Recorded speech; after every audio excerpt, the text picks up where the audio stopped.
ವಿಚಾರದಲ್ಲಿ ನಿಮಗೆ bottom of the deck ಬಂದಿರುವಂತಹದ್ದು ಇಂಪ್ರೆಸ್ ಕಾರ್ಡ್ ಬಂದಿದೆ. ಸೊ ಇಂಪ್ರೆಸ್ ಕಾರ್ಡ್ ಏನನ್ನು ರೆಪ್ರೆಸೆಂಟ್ ಮಾಡುತ್ತೆ? ಕೆಲವೊಂದು ರೀತಿಯ ನಿಮ್ಮ ಲವ್ ಲೈಫಿನ ವಿಚಾರದಲ್ಲಿ ಶಾಂತವಾಗಿರ್ಬೇಕು, ಸಮಾಧಾನವಾಗಿರ್ಬೇಕು, ಒಂದು ಪ್ರೀತಿ ಇರಬೇಕು ಅನ್ನುವಂತಹದ್ದು, ಮತ್ತೆ ಒಂದು ಸ್ಟೇಬಲ್ ಆಗಿರ್ಬೇಕು ಅನ್ನುವಂತಹ ರೀತಿಯಲ್ಲಿ ನೀವು ಆಲೋಚನೆಯನ್ನು ಮಾಡ್ತಾ ಇರುವಂತಹದ್ದು ಬಾಟಮ್ ಆಫ್ ದ ಡೆಕ್ ಅಲ್ಲಿ ರೆಪ್ರೆಸೆಂಟ್ ಆಗ್ತದೆ. ಲೈಫಿನ ವಿಚಾರದಲ್ಲಿ ನೀವು ಪಾಸ್ಟಿನಲ್ಲಿ ಕೆಲವೊಂದು ರೀತಿಯ ಕೆಲವೊಬ್ಬರಿಗೆ ಸೋಲ್ಮೇಟ್ ಕನೆಕ್ಷನ್ ಅನ್ನ ರೆಪ್ರೆಸೆಂಟ್ ಮಾಡ್ತಾ ಇದೆ ಕೆಲವೊಬ್ಬರಿಗೆ. ಓಕೆನಾ? ನಿಮ್ಮ ಪ್ರೀತಿಯಲ್ಲಿ ಒಂದು ರೀತಿಯ ಬಾಂಡೇಜ್ ಇರುವಂತಹದ್ದು ರೆಪ್ರೆಸೆಂಟ್ ಆಗ್ತಾ ಇದೆ. ಹಾರ್ಮೋನಿಗಳು ಇರುವಂತಹದ್ದು ರೆಪ್ರೆಸೆಂಟ್ ಆಗ್ತದೆ ಕೆಲವೊಬ್ಬರಿಗೆ. ಓಕೆನಾ? ಮತ್ತೆ ಕೆಲವೊಬ್ಬರಿಗೆ ನಿಮ್ಮ ಲವ್ ಲೈಫ್ನ ವಿಚಾರದಲ್ಲಿ ಥರ್ಡ್ ಪಾರ್ಟಿ ಸಿಚುಯೇಷನ್ ಅನ್ನ ರೆಪ್ರೆಸೆಂಟ್ ಆಗ್ತಾ ಇದೆ. ಓಕೆನಾ? ಥರ್ಡ್ ಪಾರ್ಟಿ ಸಿಚುಯೇಷನ್ಸ್ ಅನ್ನ ರೆಪ್ರೆಸೆಂಟ್ ಮಾಡ್ತದೆ ನಿಯರ್ ಪಾಸ್ಟಿನಲ್ಲಿ ನಿಮಗೆ. ನೆಕ್ಸ್ಟ್ ಕಾರ್ಡ್ ಬಂದಿರುವಂತಹದ್ದು ಪೇಜ್ ಆಫ್ ಸೋರ್ಟ್ಸ್ ಬಂದಿದೆ. ಥರ್ಡ್ ಕಾರ್ಡ್ ಬಂದಿರುವಂತಹದ್ದು ಯಾವುದು? ನಿಮಗೆ ಪೇಜ್ ಆಫ್ ಸೋರ್ಟ್ಸ್ ಬಂದಿದೆ. ಸೊ ಕ್ಯೂರಿಯಾಸಿಟಿ ಇದ್ದಂತಹ, ನಿಮ್ಮ ಲವ್ ಲೈಫಿನ ವಿಚಾರದಲ್ಲಿ ಒಂದು ಕ್ಯೂರಿಯಾಸಿಟಿ ಇದ್ದಂತಹ, ಒಂದು ರೀತಿಯ ಬಾಂಡೇಜ್ ಇದ್ದಂತಹ, ಸ್ವಲ್ಪ ನೀವು ಮಾತಾಡಿರುವಂತಹ ಸಾಧ್ಯತೆಗಳು ರೀಸೆಂಟ್ ಪಾಸ್ಟ್ ನಲ್ಲಿ ರೆಪ್ರೆಸೆಂಟ್ ಆಗ್ತಾ ಇದೆ. ಸೊ ನಿಮ್ಮ ಲವ್ ಲೈಫಿನ ವಿಚಾರವಾಗಿ ಒಂದು ರೀತಿಯ ಬಾಂಡೇಜ್ ಇರುವಂತಹದ್ದು, ನೀವು ಕೆಲವೊಬ್ಬರಿಗೆ ಥರ್ಡ್ ಪಾರ್ಟಿ ಸಿಚುಯೇಷನ್ ಮತ್ತೆ ಕೆಲವೊಬ್ಬರಿಗೆ ಸೋಲ್ಮೇಟ್ ಕನೆಕ್ಷನ್ ಅನ್ನ ರೆಪ್ರೆಸೆಂಟ್ ಮಾಡ್ತಾ ಇದೆ. ಮತ್ತೆ ನಿಮ್ಮ ಲವ್ ಲೈಫಿನ ವಿಚಾರದಲ್ಲಿ ನೀವು ಮಾತಾಡಿರುವಂತಹದ್ದು ಕೂಡ ಕೆಲವೊಂದು ರೀತಿಯ ಮಾತುಕತೆಗಳ ಆಡಿರುವಂತಹದ್ದು, ಹೊಸ ಐಡಿಯಾಗಳನ್ನ ಮಾಡಿರುವಂತಹದ್ದು ಇಲ್ಲಿ ರೆಪ್ರೆಸೆಂಟ್ ಆಗ್ತದೆ. ಮೇ ಬಿ ನೀವು ಫ್ರೆಂಡ್ಸ್ ಗಳ ಮೂಲಕ ನೀವು ನಿಮ್ಮ ಪರ್ಸನ್ ಅನ್ನ ಭೇಟಿಯಾಗಿರಬಹುದು. ಯಾವುದೋ ಕೆಲವೊಂದು ಫಂಕ್ಷನ್ ಗಳಲ್ಲಿ ನೀವು ನಿಮ್ಮ ಪರ್ಸನ್ ಅನ್ನ ಭೇಟಿಯಾಗಿರುವಂತಹ ಸಾಧ್ಯತೆಗಳು ಇದೆ ಅನ್ನೋದನ್ನ ನಿಮ್ಮ ಪಾಸ್ಟ್ ನಲ್ಲಿ ರೆಪ್ರೆಸೆಂಟ್ ಮಾಡ್ತಾ ಇದೆ. ನೆಕ್ಸ್ಟ್, ಅಟ್ ಪ್ರೆಸೆಂಟ್ ನಲ್ಲಿ ಯಾಕೋ ನಿಮ್ಮ ಲವ್ ಲೈಫಿನ ವಿಚಾರದಲ್ಲಿ ಫೀಲಿಂಗ್ ಲೆಫ್ಟ್ ಔಟ್ ಆಗಿರುವಂತಹ ಸಾಧ್ಯತೆಗಳು ರೆಪ್ರೆಸೆಂಟ್ ಆಗ್ತಾ ಇದೆ. ಅಟ್ ಪ್ರೆಸೆಂಟ್ ನಲ್ಲಿ ಯಾಕೋ ಕೆಲವೊಂದು ರೀತಿಯ ಚಿಂತೆಗಳಿರುವಂತಹದ್ದು, ವರೀಸ್ಗಳಿರುವಂತಹದ್ದು, ಬೇಜಾರಿನಲ್ಲಿ ನಿಮ್ಮ ಲವ್ ಲೈಫಿನ ವಿಚಾರದಲ್ಲಿ ಇರುವಂತಹದ್ದು ರೆಪ್ರೆಸೆಂಟ್ ಆಗ್ತಾ ಇದೆ. ಯಾಕೆ ಅಂದ್ರೆ ನಿಮ್ಮ ಲವ್ ಲೈಫಿನ ವಿಚಾರವಾಗಿ ಕೆಲವೊಂದು ರೀತಿಯ ಬದಲಾವಣೆಗಳಾಗ್ತಾ ಇರುವಂತಹದ್ದು ರೆಪ್ರೆಸೆಂಟ್ ಆಗ್ತಾ ಇದೆ. ಯಾಕೋ ಕೆಲವೊಂದು ಚೇಂಜಸ್ಗಳಾಗ್ತಾ ಇರೋದ್ರಿಂದ ನೀವು ಬೇಜಾರಿನಲ್ಲಿ ಇರುವಂತಹದ್ದು. ನಿಮ್ಮ ಲವ್ ಲೈಫಿನ ವಿಚಾರವಾಗಿ ಯಾಕೋ ಪರಿಸ್ಥಿತಿಗಳು ಅಷ್ಟು ಚೆನ್ನಾಗಿಲ್ಲದೆ ಇರುವಂತಹದ್ದು ರೆಪ್ರೆಸೆಂಟ್ ಆಗ್ತಾ ಇದೆ. ಯಾಕೋ ಕೆಲವು ಬದಲಾವಣೆಗಳು, ಚೇಂಜಸ್ಗಳು ಆವಾಗಿಂದ ಆವಾಗಲೇ ಆಗ್ತಾ ಇರುವಂತಹದ್ರಿಂದ ನಿಮಗೆ ಬೇಜಾರಾಗಿರುವಂತಹದ್ದು ರೆಪ್ರೆಸೆಂಟ್ ಆಗ್ತಾ ಇರೋದು. ಮತ್ತೆ ಥರ್ಡ್ ಕಾರ್ಡ್ ಬಂದಿರುವಂತಹದ್ದು ಕ್ವೀನ್ ಆಫ್ ವ್ಯಾಂಡ್ಸ್ ಬಂದಿದೆ. ಸೊ ಕ್ವೀನ್ ಆಫ್ ವ್ಯಾಂಡ್ಸ್ ಏನಕ್ಕೆ ನಿಮಗೆ ಪದೇ ಪದೇ ಚೇಂಜಸ್ ಗಳಾಗ್ತಾ ಇದೆ? ಆ ಚೇಂಜಸ್ ಗಳಿಂದ ಯಾಕೋ ಕೆಲವೊಂದು ರೀತಿಯ ವೇರಿಯೇಷನ್ಗಳು ಆಗ್ತಾನೆ ಇರೋದ್ರಿಂದ ನಿಮಗೆ ಬೇಜಾರಾಗ್ತಾ ಇದೆ. ಸೊ ಅದಕ್ಕೋಸ್ಕರ ನೀವೇನ್ ಮಾಡ್ತೀರಾ? ಬಹಳ ಧೈರ್ಯವಾಗಿ ಕೆಲವೊಂದು ನಿರ್ಣಯಗಳನ್ನ ಮಾಡುವಂತಹ ಸಾಧ್ಯತೆಗಳು ಅಟ್ ಪ್ರೆಸೆಂಟ್ ನಲ್ಲಿ ರೆಪ್ರೆಸೆಂಟ್ ಆಗ್ತಾ ಇದೆ. ಬಹಳಷ್ಟು ಧೈರ್ಯದಿಂದ ಇಂಡಿಪೆಂಡೆಂಟ್ ಆಗಿ ಕೆಲವೊಂದು ನಿರ್ಣಯಗಳನ್ನ ಮಾಡಬೇಕು ಅನ್ನುವಂತಹ ಆಲೋಚನೆಗಳನ್ನ ಮಾಡ್ತಾ ಇರುವಂತಹದ್ದು ರೆಪ್ರೆಸೆಂಟ್ ಆಗ್ತಾ ಇದೆ. ಯಾಕೆ ಅಂದ್ರೆ ಆವಾಗಿನವಾಗೆ ನಿಮ್ಮ ಲವ್ ಲೈಫಿನ ವಿಚಾರದಲ್ಲಿ ತುಂಬಾ ಏರುಪೇರುಗಳಾಗ್ತಾ ಇರೋದ್ರಿಂದ ಆ ವಿಚಾರದಲ್ಲಿ ಸ್ವಲ್ಪ ಬೇಜಾರುಗಳು ಇರುವಂತದ್ದು ರೆಪ್ರೆಸೆಂಟ್ ಆಗ್ತದೆ. ಇನ್ ಇಮಿಡಿಯೇಟ್ ಫ್ಯೂಚರಿನಲ್ಲಿ ಯಾಕೋ ನೀವು ಕೆಲವೊಂದು ವಿಚಾರಗಳಲ್ಲಿ ನೋಡಿ ಆತಂಕ ಪಡ್ತಾ ಇರುವಂತಹ, ಎಗೇನ್ ಬೇಜಾರನ್ನ ಪಡ್ತಾ ಇರುವಂತಹದ್ದು, ನಿದ್ರಾಹೀನತೆಯನ್ನ ಮಾಡ್ಕೋತಾ ಇರುವಂತಹದ್ದು, ಸ್ಟ್ರೆಸ್ಸಿನಲ್ಲಿ ಇರುವಂತಹದ್ದು ರೆಪ್ರೆಸೆಂಟ್ ಆಗ್ತಾ ಇದೆ.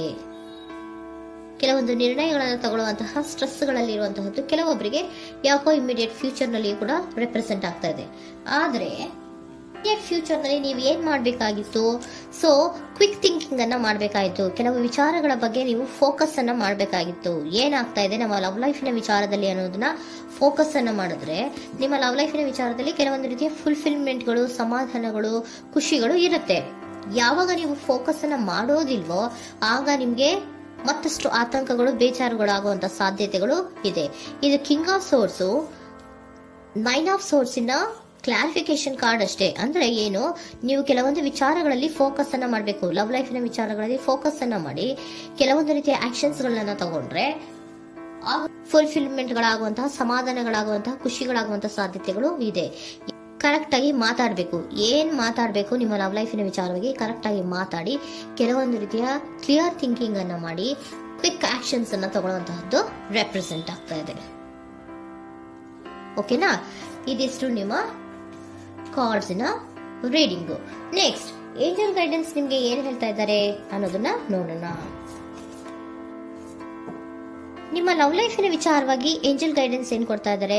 ವೇಟ್ ಅಂತ ಹೇಳ್ತಾ ಇದ್ದಾರೆ. ಸ್ವಲ್ಪ ತಾಳ್ಮೆಯಿಂದ ಇರೋ.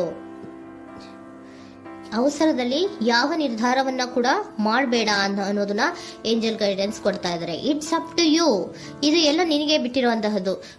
ಬೇಗ ಬೇಗ ಕೆಲವೊಂದು ನಿರ್ಧಾರಗಳನ್ನ ಕ್ವಿಕ್ ಥಿಂಕಿಂಗ್ ಅನ್ನ ಮಾಡಿದ್ರು ಕರೆಕ್ಟ್ ಆಗಿ ಕ್ಲಿಯರ್ ಥಿಂಕಿಂಗ್ ಅನ್ನ ಮಾಡಬೇಕು. ಸೊ ಕ್ಲಿಯರ್ ಥಿಂಕಿಂಗ್ ಅನ್ನ ಮಾಡೋದಕ್ಕೆ ಲವ್ ಲೈಫ್ ನ ವಿಚಾರವಾಗಿ ಸ್ವಲ್ಪ ಟೈಮ್ ಬೇಕಾಗುತ್ತೆ. ಅದಕ್ಕೋಸ್ಕರನೇ ಏಂಜಲ್ ಗೈಡೆನ್ಸ್ ನಿಮ್ಗೆ ಏನ್ ಕೊಡ್ತಾ ಇದ್ದಾರೆ, ಸ್ವಲ್ಪ ವೇಟ್ ಮಾಡಿ. ಇಟ್ಸ್ ಅಪ್ ಟು ಯು, ಇದು ನಿಮ್ಗೆ ಬಿಟ್ಟಿರುವಂತಹದ್ದು. ಪರ್ಫೆಕ್ಟ್ ಟೈಮಿಂಗ್, ಕೆಲವೊಂದು ವಿಚಾರಗಳಿಗೆ ಪರ್ಫೆಕ್ಟ್ ಟೈಮಿಂಗ್ ಅನ್ನೋದು ಅಥವಾ ಡಿವೈನ್ ಟೈಮಿಂಗ್ ಅನ್ನೋದು ಬರಬೇಕು. ಆಗ ಕೆಲವೊಂದು ನಿರ್ಣಯಗಳನ್ನ ಮಾಡಬಹುದು. ಸ್ವಲ್ಪ ನೀವು ಈಗ ಯಾವುದೇ ರೀತಿಯ ಅವಸರದ ನಿರ್ಧಾರಗಳನ್ನು ಮಾಡೋದು ಬೇಡ ಅಂತ ಹೇಳ್ತಾ ಇದ್ದಾರೆ. ಓಕೆ, ಸರೆಂಡರ್ ಕಾರ್ಡ್ ಏನ್ ಹೇಳ್ತಾ ಇದ್ದಾರೆ ಅನ್ನೋದನ್ನ ನೋಡೋಣ. So surrender frustration doesn't open any doors. The key to resolving a dilemma, dissolving a block, is to take a breath, center yourself and regroup, so may approach the situation more calmly. Frustration, ಹತಾಶೆ ಅನ್ನೋದು ಮಾಡ್ಕೋಬೇಡಿ. ಹತಾಶೆ ಮಾಡ್ಕೊಳ್ಳೋದ್ರಿಂದ ನಿಮ್ಗೆ ಯಾವುದೇ ರೀತಿಯ ಹೊಸ ಐಡಿಯಾಗಳು ಬರಲ್ಲ, ಹೊಸ ಥಿಂಕಿಂಗ್ಗಳು ಬರಲ್ಲ, ಕ್ಲಿಯರ್ ಥಿಂಕಿಂಗ್ ಅನ್ನು ಮಾಡಕ್ಕೆ ಸಾಧ್ಯ ಆಗಲ್ಲ. ಸೊ ಅದಕ್ಕೆ ನೀವೇನ್ ಮಾಡ್ಬೇಕು, ಫ್ರಸ್ಟ್ರೇಷನ್ ಅನ್ನ ಬಿಟ್ಬಿಟ್ರೆ ನೀವು ಸಮಾಧಾನವಾಗಿ ಯೋಚನೆ ಮಾಡಿ ಕೆಲವೊಂದು ನಿರ್ಧಾರಗಳನ್ನ ಮಾಡಿ ಅನ್ನೋದನ್ನ ಸರೆಂಡರ್ ಕಾರ್ಡ್ ಕೂಡ ನಿಮಗೆ ಹೇಳ್ತಾ ಇದ್ದಾರೆ. ಸೊ ನಿಮ್ಮ ಲವ್ ಲೈಫಿನ ವಿಚಾರದಲ್ಲಿ ಈಗ ಸ್ವಲ್ಪ ನಿಮಗೆ ಬೇಜಾರುಗಳಿರುವಂತಹದ್ದು, ಕೆಲವೊಂದು ಬದಲಾವಣೆಗಳು, ವೇರಿಯೇಷನ್ಗಳು ಆಗ್ತಾ ಇರುವಂತಹದ್ದು ರೆಪ್ರೆಸೆಂಟ್ ಆಗ್ತಾ ಇದೆ. ಸೊ ನಿಮ್ಮ ಲವ್ ಲೈಫಿನ ವಿಚಾರಕ್ಕೆ ಫ್ಯೂಚರಿನಲ್ಲಿ ಕೆಲವೊಂದು ಆಕ್ಷನ್ಸ್ ಅನ್ನ ತಗೋಬೇಕಾದ್ರೆ ಸ್ವಲ್ಪ ವೇಟ್ ಮಾಡಬೇಕು, ಕ್ಲಿಯರ್ ಆಗಿ ಥಿಂಕ್ ಮಾಡಬೇಕು, ಅದರಲ್ಲಿ ಆಕ್ಷನ್ಸ್ ಅನ್ನ ತಗೋಬೇಕು ಅನ್ನೋದನ್ನ ಹೇಳ್ತಾ ಇದ್ದಾರೆ. ಓಕೆನಾ?